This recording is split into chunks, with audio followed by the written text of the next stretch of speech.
Bienvenue à Info Soir, voici les titres. Sa Majesté le roi Mohamed VI reçoit au Palais Royal de Rabat le chef du gouvernement Saad Eddine Othmani. Le souverain s'est informé de l'état d'avancement dans la mise en œuvre des orientations royales telles que contenues dans le discours du trône. New York accueille le sommet de la jeunesse sur le climat qui s'est ouvert au siège des Nations Unies. 500 jeunes militants venus du monde entier devront proposer des initiatives pour lutter contre le réchauffement climatique avant le sommet des chefs d'État et de gouvernement prévu lundi. Enquête sur un véritable phénomène, l'installation à domicile de caméras de surveillance. Ce procédé, de plus en plus courant, représente plus de la moitié du chiffre d'affaires annuel des sociétés de sécurité privées.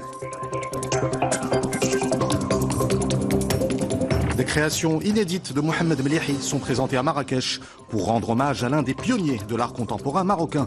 Des œuvres réalisées entre les années 50 et 80 du siècle dernier. Madame, Monsieur, bonsoir. Sa Majesté le roi Mohamed VI a reçu au Palais Royal de Rabat le chef du gouvernement Saad Eddine Othmani. Le souverain s'est informé de l'état d'avancement dans la mise en œuvre des orientations royales telles que contenues dans le discours du trône. Ces instructions royales au chef du gouvernement portaient notamment sur le renouvellement des postes de responsabilité. Reportage Abdelhafid Lemnouar et Hamid Amrbouh, le récit est de Rizlan Taibi.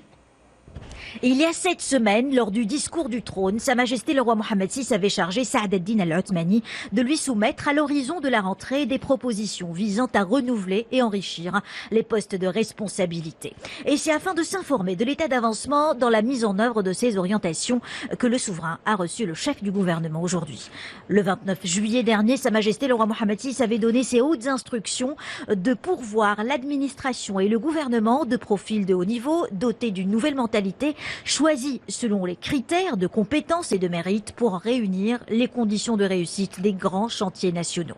Afin d'accompagner la réalisation de ces projets, notamment dans les secteurs de l'enseignement et de la santé, et accroître leur efficacité, le souverain avait également décidé, lors du discours du trône, de mettre en place une commission spéciale chargée du modèle de développement.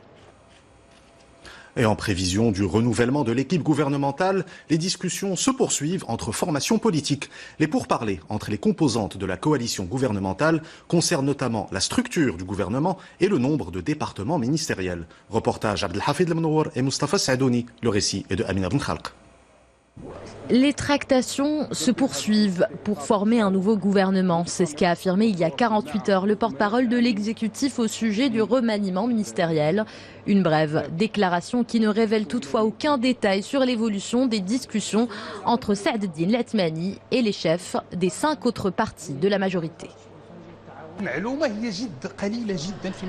Peu d'informations filtrent au sujet de ce remaniement ministériel, mais selon plusieurs hypothèses, les partis actuels de la majorité seront certainement maintenus dans la nouvelle configuration. Une configuration qui pourrait, selon plusieurs observateurs et éditorialistes, mener à un exécutif composé de technocrates ou à un gouvernement resserré et restreint à une vingtaine de ministres. Le scénario le plus plausible selon moi est la suppression des fonctions de secrétaire d'État pour les intégrer au sein de grands pôles ministériels. La prochaine configuration ne se limitera pas à des changements au niveau de quelques ministères. Le grand défi de cette étape sera la participation ou non de certaines formations politiques à ce processus. Si les spéculations vont bon train, une chose est sûre pour l'instant, la nouvelle architecture gouvernementale devra répondre aux impératifs d'efficacité et de compétence exigés par Sa Majesté le roi Mohamed VI dans son discours du 29 juillet dernier. Objectif, rénover le modèle de développement national. Direction New York à présent, où le sommet de la jeunesse sur le climat s'est ouvert au siège des Nations Unies. Cette rencontre a lieu au lendemain d'une mobilisation massive de la jeunesse mondiale qui a défilé pour le climat dans plus de 150 pays. Le sommet d'aujourd'hui accueille 500 jeunes militants venus du monde entier. Ils devront proposer des initiatives pour lutter contre le réchauffement climatique. Lundi, ce sera au tour des chefs d'État et de gouvernement de présenter, toujours à New York, des mesures urgentes et concrètes pour le climat. Reportage de nos envoyés spéciaux Hind Nabnbi et Khalid Njdi. Prendre les choses en main, c'est l'objectif affiché par ces adolescents du monde entier venus participer au sommet des jeunes sur le climat. Une plateforme qui leur a été offerte par les Nations Unies pour partager leur vision et surtout présenter leurs initiatives et leurs projets de lutte contre les changements climatiques. Objectif être entendu par les leaders mondiaux qui seront présents au sommet de l'action climat qui ouvrira ses portes le 23 septembre à New York.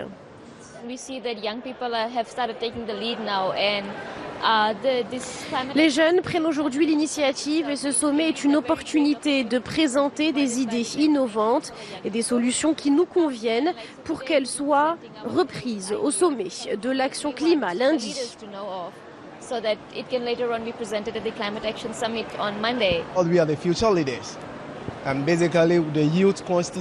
Nous sommes les futurs leaders. Les jeunes représentent la plus grande partie de la population mondiale. Nous avons de l'énergie, des visions et des opinions différentes. Nous réunir va donc nous permettre de forger notre propre futur.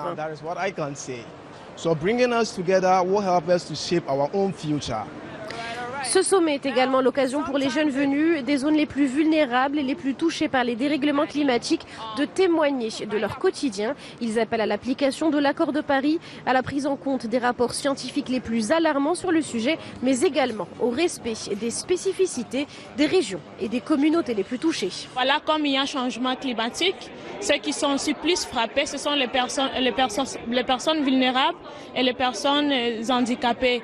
Voilà, comme la nature a toujours changé, celles-là qui ne sont pas protégées plus, ce sont les personnes en situation de handicap. Ce sommet est l'endroit où l'on peut échanger sur les moyens de rendre le monde plus durable. Le nombre de jeunes sur la planète est plus important que la population mondiale au 19e siècle. Nous avons le pouvoir de changer le monde pour nous et pour les générations futures. Pendant 2 jours, ce sommet à New York va permettre aux jeunes d'aujourd'hui de rappeler aux leaders politiques qu'ils seront tenus responsables de l'évolution de la situation climatique. Les générations montantes sont bien décidées à protéger et à sauver ce qui peut l'être de la planète et par là même assurer un avenir aux générations qui les suivront. Le sommet de la jeunesse sur le climat coïncide avec la célébration de la journée mondiale du nettoyage des déchets. Des milliers de bénévoles se sont rassemblés à travers le globe pour nettoyer les plages, les rues et les bords de rivières. Les opérations de nettoyage ont débuté tôt ce matin en Asie. Mamadou Diaye. Dans la rivière Xiataïou à Pékin, la journée mondiale du nettoyage bat son plein.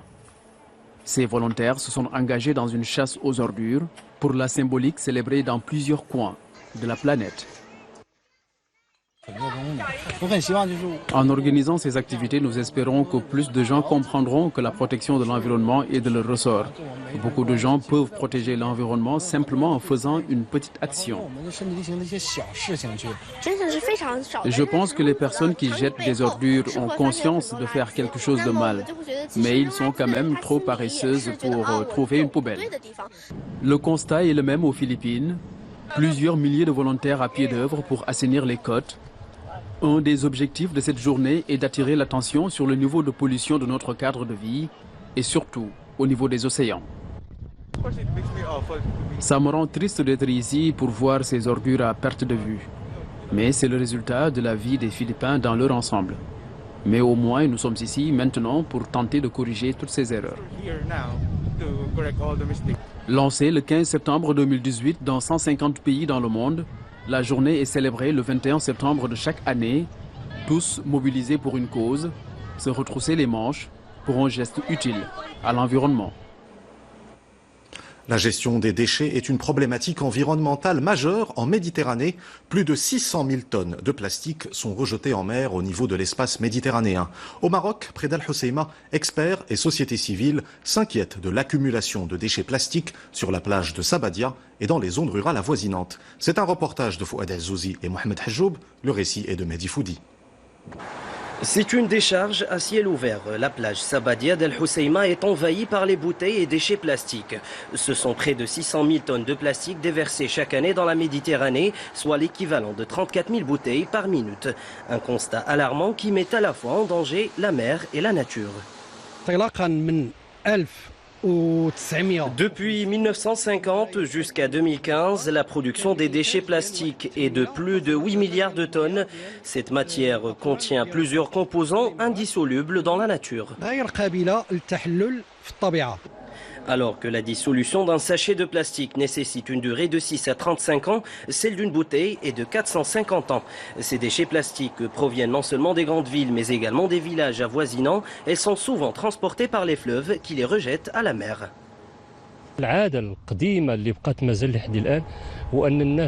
C'est une habitude très ancienne. Les familles jettent souvent leurs déchets dans les fleuves. Ils sont évacués grâce aux précipitations et transportés finalement vers la mer.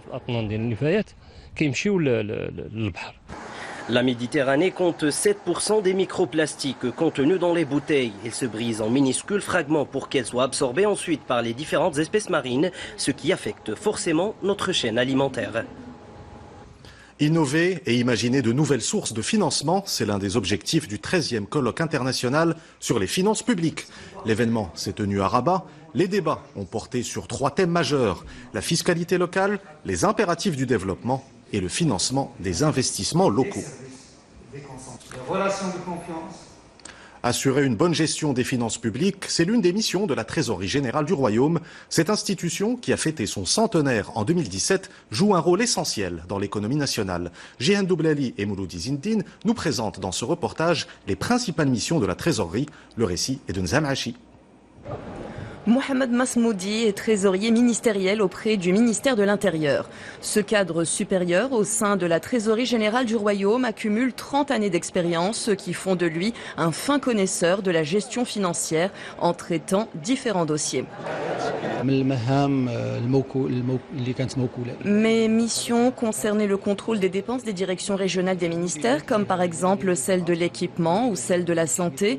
Je gérais également différentes perceptions dans certaines villes et dont le rôle principal est de collecter les impôts et taxes, comme la taxe d'habitation ou la taxe professionnelle.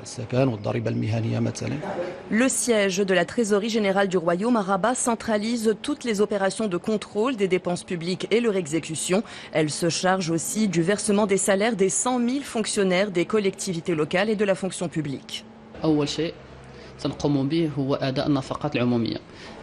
Notre mission première est d'exécuter les dépenses publiques en relation avec les marchés publics. Un autre volet de notre tâche consiste en la collecte des ressources du ministère de l'économie et des finances et ses directions, comme l'impôt sur le revenu et l'impôt sur les sociétés. Le troisième volet concerne, lui, la reddition des comptes. Le portail électronique de la Trésorerie générale du Royaume est une vitrine ouverte pour les contribuables qui peuvent consulter les publications concernant les finances publiques. Le bulletin statistique des finances publiques. Le bulletin statistique des finances publiques est un rapport que l'on partage avec le ministre de l'économie et des finances et tous les autres décideurs. Il est aussi mis à la disposition des citoyens sur notre portail. Ce sont plus de 6 000 personnes qui officient au sein de la Trésorerie générale du Royaume, réparties sur 380 bureaux à travers le Maroc, une institution centenaire qui représente le continuum historique du Trésor public. Ce communiqué de la Direction générale de la Sûreté nationale, la Brigade nationale de la police judiciaire a procédé en coordination avec la Direction générale de la surveillance du territoire à l'arrestation le 18 septembre dernier à Meknas de 2 frères pour leur implication présumée dans le transfert illégal de fonds à des combattants marocains sur la scène syro-irakienne. Je vous propose à présent une enquête sur un procédé de plus en plus courant, l'installation de caméras à domicile pour surveiller tout ce qui se passe au sein du foyer. Avec des caméras discrètes et faciles à utiliser, ces systèmes vidéo représentent la moitié du chiffre d'affaires annuel des sociétés de sécurité privées qui représentent plus de 6 milliards de dirhams. Que dit la loi et qu'a-t-on le droit de filmer? Élément de réponse avec Salima Benabbo et Yousf Ghazi. Ces vidéos se sont multipliées sur Internet. Elles dénoncent quelquefois des vols ou des kidnappings. Elles sont heureusement souvent beaucoup plus légères. Aux États-Unis ou en Chine, la pratique est très répandue, mais le Maroc n'est pas en reste. Il n'y a qu'à pousser les portes de la première entreprise de distribution de caméras de sécurité pour s'en rendre compte. L'an dernier, la vente de ces solutions de surveillance a représenté 70% du chiffre d'affaires.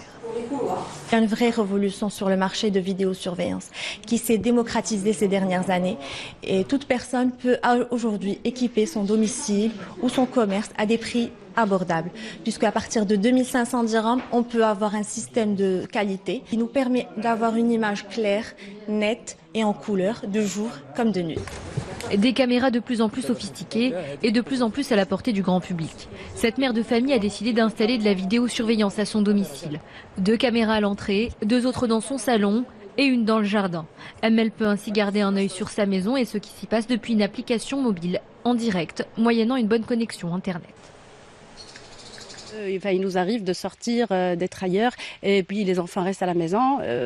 Là, on va quand même pouvoir être sûr ce qu'ils font à la maison, les mettre aussi en sécurité par rapport à ça. Voilà, c'est clair, mais bien sûr que oui. Pour se rassurer, oui, mais est-ce légal? La CNDP, la Commission nationale des données à caractère personnel, a établi des règles très claires. Tout particulier a le droit d'installer des caméras de vidéosurveillance dans son habitation, sans formalité administrative, à condition que le système ne porte pas atteinte à la vie privée des voisins et à la dignité des employés de maison. La justice marocaine peut utiliser des caméras pour avérer ou non, par exemple, des faits de vol, mais là aussi, il y a des règles. L'emplacement de ces caméras, ils ne peuvent pas être n'importe où, dans les endroits où les personnes doivent avoir leur intimité, donc on ne peut pas les installer n'importe où. Il y a également la durée du traitement. Donc la loi et la CNDP définit cette durée de traitement qui ne peut pas dépasser 3 mois. Après 3 mois, il faut détruire ces données que vous avez collectées de ces personnes que vous avez filmées. Pour dissuader les cambrioleurs, vérifier les comportements de la nounou, la femme de ménage, 8 Marocains sur 10 se disent prêts à investir dans ces systèmes de vidéosurveillance. Autre règle, il faut impérativement informer son employé qu'il est filmé, car l'enregistrer à son insu vous fait encourir une peine d'1 an d'emprisonnement et 22 000 dirhams d'amende. Nous ouvrons la page culturelle de cette édition avec un hommage rendu à l'un des pionniers de l'art contemporain au Maroc. Marrakech accueille une exposition qui présente des œuvres inédites de Mohamed Mlihi, une rétrospective retraçant 30 ans de création des années 50 aux années 80 du siècle dernier. Intitulée New Waves, l'événement est organisé au Musée d'art contemporain africain. Reportage Isa Sharqi et Adnan Sailani. Photographie en noir et blanc, ouvrages et œuvres datant des années 50, cette exposition est avant tout un vibrant hommage rendu à l'artiste Mohamed Mlihi. Une déambulation chronologique qui retrace les 3 périodes majeures de l'un des pionniers de l'art moderne arabe, ainsi que ses 3 escales principales, Rome, New York et Casablanca. Une exposition qui essaye de retracer un parcours cosmopolite, un parcours à travers l'Europe, les États-Unis et surtout le retour de Mohamed Mlihi à Casablanca en 1964, lorsqu'il va devenir un des professeurs les plus importants de l'école des beaux-arts de Casablanca. Aujourd'hui, c'est vraiment un honneur pour nous parce qu'on consacre l'œuvre d'un artiste, mais on met aussi en lumière des archives exceptionnelles et qui sont le résultat d'un travail aussi de longue haleine. Le parcours de l'exposition présente une majorité d'œuvres rarement ou jamais vues auparavant qui remettent en perspective l'influence de Mlihi et de l'école de Casa, ici et ailleurs. Une reconstitution qui a permis au public de se replonger dans cet âge d'or des avant-gardes marocaines, arabes et africaines. Grâce à cette exposition, on s'immisce dans son monde. Il a ouvert ses portes pour qu'on s'immisce dans son monde et puis on ressent tout l'esprit de Mlihi qui est joyeux, plein de vie. Ce qui est extraordinaire dans cette galerie aujourd'hui, c'est qu'on retrace toute l'histoire, panneau par panneau, et on voit l'évolution du peintre, bien évidemment, tout au long de cette magnifique aventure. New Waves, c'est aussi un voyage à travers les multiples facettes de cet artiste cosmopolite, ses expérimentations géométriques et sa contribution dans le développement de la pédagogie de l'art au Maroc sont mises en avant dans cette exposition qui se poursuivra jusqu'au 5 janvier. Du hip-hop pour clôturer ce journal. Hier soir à Casablanca, le festival Le Boulevard des musiques actuelles a accueilli les gagnants du Tremplin, une compétition organisée la semaine dernière pour dénicher les nouveaux talents. Les groupes de hip-hop les plus prometteurs se sont donc une nouvelle fois retrouvés sur scène devant un public de passionnés avant d'être rejoints par les têtes d'affiche du rap marocain. Reportage Oussama Bkali et Youssef El Ghazi. La deuxième journée rap du festival Boulevard a accueilli des milliers de jeunes hier, venus encourager les nouveaux visages de la scène rap marocaine. Vainqueur du tremplin vendredi dernier, Kamal, 25 ans, alias Hadash Khamsin, vient d'obtenir son diplôme et ambitionne de poursuivre une carrière musicale. Comme une centaine de jeunes depuis 19 ans déjà, Kamal est l'une des révélations de ce festival. Il reste beaucoup de travail à faire. La musique urbaine, rap, métal ou fusion a besoin de plus de festivals de ce genre. Une fois que les vainqueurs du tremplin se sont produits sur scène, vient le tour des artistes à l'affiche. Dada, qui a fait une ouverture déchaînant le public, vient comme Kamal de débuter sa carrière. Il s'est fait remarquer par les organisateurs à la sortie de son premier titre, Vortex. Je suis l'évolution du boulevard depuis tout petit. Plus jeune, j'espérais à chaque fois venir assister au festival. Aujourd'hui, j'ai déjà sorti mon premier morceau. En 19 ans, on a vu la scène qui s'est pas mal développée. Mais c'est vrai qu'il reste... Il y a beaucoup de choses à faire, notamment en matière d'infrastructure, de lieux de travail, de répétition et surtout de lieux de concert. À l'unanimité donc, artistes, organisateurs et festivaliers sont tous d'accord pour voir dans la prolifération des scènes artistiques la clé de développement de la culture jeune et urbaine marocaine. Avant de nous quitter, je vous rappelle l'une des principales informations de cette édition. Sa Majesté le roi Mohammed VI reçoit au Palais Royal de Rabat le chef du gouvernement Saad Eddine Al-Othmani. Le souverain s'est informé de l'état d'avancement dans la mise en œuvre des orientations royales telles que contenues dans le discours du trône. Ces instructions royales au chef du gouvernement portaient notamment sur le renouvellement des postes de responsabilité.